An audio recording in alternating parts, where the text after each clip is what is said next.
Why medicine?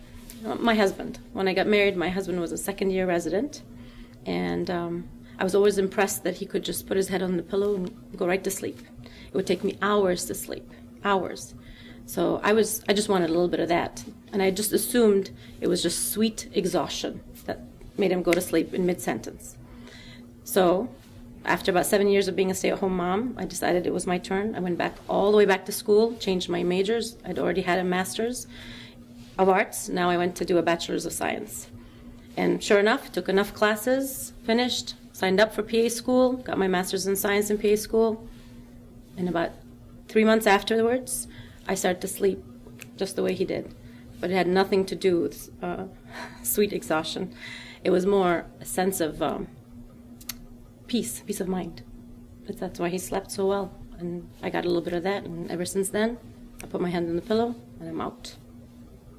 I met a lady who, at age 34, with 2 kids around the same age as my kids, she was younger than I am, had gotten diagnosed with metastatic breast cancer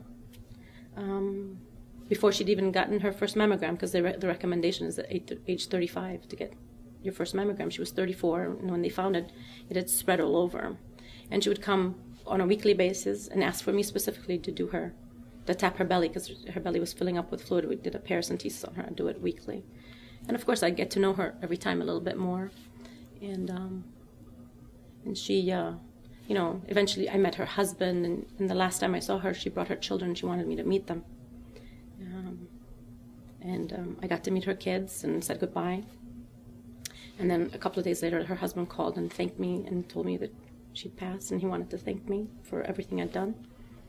And I remember, ever since then, I changed how I eat, how I exercise. I made a major change.